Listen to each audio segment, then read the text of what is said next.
सीधी ज़िले में आज पहली प्राथमिकता चौहान परिवार में और हमारे परिवार के बीच के बच्चे ने जो 26 साल की उम्र में इतनी बड़ी उपलब्धि प्राप्त की अपने विद्यालय में पढ़ के, सीधी जैसे छोटी शहर में इन विद्यालयों में पढ़कर उन्होंने इतनी बड़ी उपलब्धि की। इस विषय में आपका क्या कहना है? राजेश जी, ऐसा है कि बच्चे जब पढ़ के निकलते हैं तो माता पिता को, घर परिवार को, पूरे ज़िले को बड़ी खुशी की अनुभव होती है, बड़ा खुशी होती है।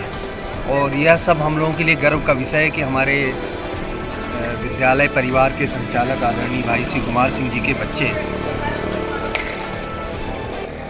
का चयन हुआ है, तो हम लोग सभी गौरवान्वित महसूस कर रहे हैं। और एक ऐसी बात निकल के आई कि भाई हमें क्या करना चाहिए, इसमें क्या कैसा होना चाहिए, तो हमने कहा भाई ये एक खुशी का पल होता है, किसी को साझा करना चाहिए। और हमारा पूरा शैक्षणिक परिवार जितने लोग हैं मिलकर आज उसको साझा कर रहे हैं और खुशी की बात है। इसमें कोई बच्चे निकलते हैं, ये एक हम लोग निश्चित तौर पर नई एक परंपरा स्थापित करेंगे, तभी लोग सेलिब्रेट करेंगे। और नए बच्चों को इससे मोटिवेशन भी मिलता है कि भाई यदि ऐसा परंपरा होती इसको और नए बच्चे देखेंगे और लोग देखेंगे तो उत्साहित होगी, मुझे भी ऐसे कंपटीशन को क्वालिफाई करना चाहिए। मध्य प्रदेश में भाई सौरभ को बहुत बहुत शुभकामनाएं। छोटे ये बच्चा बहुत ही होनहार है और निश्चित तौर पे इसका भविष्य बहुत उज्जवल है, तो इसको बहुत बहुत शुभकामनाएं।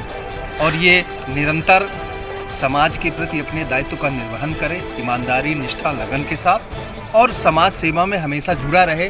हम सबकी यही इच्छा है कि ऐसे कार्य में लगा रहे कि समाज में एक संदेश जाना चाहिए कि हमारे परिवार का बच्चा, हमारे नाते रिश्तेदार बच्चे जो निकले हैं तो समाज के लिए एक प्रेरणा स्रोत बने। ऐसा न करें कि व्यक्तिगत ना होकर सामाजिक रूप से रहें, कि समाज में एक संदेश जाना चाहिए। क्या सीधी परिवार का ये हमारा होनहार बच्चा जो हो कभी भी छुट्टी पे आए तो बड़ी विद्यालय, जैसे आपकी बहुत बड़ी विद्यालय टाटा कॉलेज और आपके मार्गदर्शन में अपने विद्यालय पढ़े, तो क्या ऐसा हो सकता है जो छुट्टी पे आए तो कुछ न कुछ ये अपनी शब्दों को उच्चारण करके नए बच्चों को तौर पे इनको हम लोग बच्चों के बीच में लेके जाएंगे।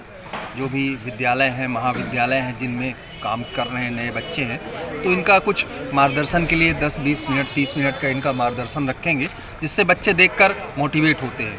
क्योंकि मुझे पता है कि एक उत्तर प्रदेश में एक माधोपट्टी गांव है, एक ऐसा गांव है जहां पे 40 से 50 IAS हैं। बिल्कुल आज की डेट पे। तो वहाँ का बच्चा जब किसी घर में IAS तैयार होता है तो ये बात करते हैं लोग कि तुम्हारे घर में कितने IAS है? हमारे घर में 3 है। कोई तो मुझे अब 4 बनाना है, मेरे घर में 4 IAS। तो ऐसी भावना हमारे ज़िले में भी विकसित होने की ज़रूरत है कि बच्चे कंपटीशन को क्वालिफाई करें और आगे की बढ़ने की प्रेरणा लें, क्योंकि वो एक दूसरे को सीख के ही लेता है। जब बच्चे देखेंगे तो उनको प्रेरणा मिलती है। ठीक, धन्यवाद आपका। रीवा से आप आ रहे हैं और हमारे लगभग हम साथी भी हैं, मित्र भी हैं। मैं ये जानना चाहता हूँ कि आज हमारे घर गांव का एक हमारा भतीजा हो, ये परिवार का सदस्य है, इतनी बड़ी पोस्टिंग में पहुँचे हैं, वो पहली बार ही वो सागर जैसे जेल में पोस्टिंग हुई, इस विषय में क्या कहना है आपका? देखिए, पहली बात तो मैं ये कहना चाहूँगा कि जगह कोई छोटी नहीं होती, मेहनत अपनी होती। कमल जब खिलता है तो कीचड़ में ही खिलता है। तो जगह छोटी नहीं है, मेहनत अपनी है, माता पिता के संस्कार हैं। और आज सौरभ जो है इस मुकाम पर पहुँचे हैं, इसके लिए मैं इनको बधाई देता हूँ, इनके माता पिता को भी बधाई देता हूँ। और उम्मीद करता हूँ कि आपकी जो ये उपलब्धि है ये एक प्रेरणा के रूप में क्षेत्र में जाएगी और बच्चे इनसे सीख लेंगे और इसी तरह से मेहनत करके रास्ते में आगे बढ़ेंगे। क्या शिक्षा विभाग ऐसे कोई चलन चलाया कि ग्रामीण क्षेत्रों में जो बच्चे हैं, सारी चीज़ें हैं, क्योंकि पढ़ाई आज के स्तर में बहुत महंगी है, प्राइवेट स्कूलों में बहुत ज़्यादा महंगी है। प्राइवेट स्कूल में यही शिक्षा मिलती है, प्राइवेट सरकारी स्कूलों में शिक्षा उतनी नहीं मिलती है। उस विषय में क्या कहेंगे आप? नहीं, शिक्षा हर जगह मिल रही है, ऐसा नहीं है। मेहनत अपनी अपनी जगह प्राइवेट संस्था भी कर रही हैं, बहुत अच्छी शिक्षा दे रही हैं। और गवर्नमेंट सेक्टर में भी काफ़ी सुधार हो रहा है। CM राइज स्कूल जैसे विद्यालय भी स्थापित हो रहे हैं। यहाँ विद्यालय का मुद्दा नहीं है, मुद्दा अपनी मेहनत का है।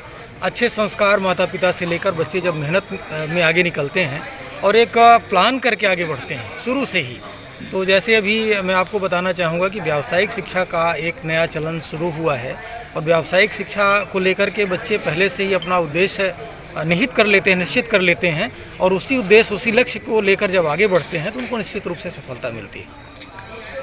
आज आपके बालक की यहाँ पे पार्टी हो रही है और सागर जैसे जेल में वो पदस्थ हो चुके हैं।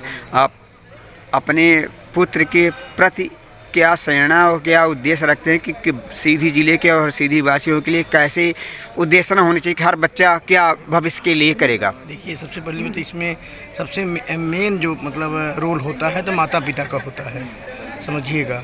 शिक्षा तो मिलती है, गुरु का रहता है, ऐसा नहीं कह रहे हैं, लेकिन सबसे पहले माता पिता को अपने शुरू से ही, बचपन से ही एक अच्छे संस्कार में, मतलब अच्छे गाइडेंस में मतलब बच्चे को रखना चाहिए। आपने अपने बच्चों को क्या क्या प्रेरणा दी? हमने देखा, आप एक किसान घर के हैं, किसान पुत्र हैं, आपके पिताजी, हम पूरी गाइडलाइन लेके मॉनिटरिंग हम अपने तीनों बच्चों के, बच्ची इस समय CHO है स्वास्थ्य विभाग में, सौरभ अब आपके सामने है जिस पद पे है, केंद्रीय जेल सागर में है। तो हम सतत मॉनिटरिंग करते थे कि बच्चे हमारे अगर घर से निकले हैं तो वो अभी तक लौटे क्यों नहीं, कहाँ हैं। और तब फ़ोन की सुविधा भी नहीं थी, हम बच्चों को अपने नहीं दे पाए थे, एक बड़ी मुश्किल से हम अपने पास फ़ोन ले पाए थे, और उसी से हम मतलब ये मॉनिटरिंग में रखते थे। ट्यूशन गए हैं तो मतलब कितने बजे गए हैं और कब लौटे हैं, आज की पढ़ाई में क्या क्या मतलब उन्होंने पढ़ा है, क्या तैयारी है, कितने बजे तक पढ़ते हैं। सुबह मैं 10वीं की बात बताता हूँ, जब सौरभ को 96% आया था सर, तो उस समय सौरभ 2 बजे 2:30 बजे रात मैं जब उठा, एक दो बार ऐसा हुआ, तो सौरभ हमारा टहल टहल के पढ़ रहा था, यही सौरभ। तो हम बोले तुम अभी तक सोए नहीं, तो सौरभ बोला कि ओके पापा अपना सोई, हम सो जाओ कुछ देर में। अब बोल बोल के पढ़ता था, मतलब इसकी हैबिट थी कि बोल बोल के पढ़ना, कमरे में टहल टहल के पढ़ना। ठंडी की मैं बात बता रहा हूँ, हाफ ईयरली एग्जाम चल रहा था दिसंबर में, जब इसका 98% आया हाफ ईयरली एग्जाम में, तो RP तिवारी सर मुझे बुलाए, उनका बहुत बड़ा आशीर्वाद है। अब बोले कि मतलब इसकी और गाइड करिए और बेहतर, जिससे कि ये लड़का मतलब आप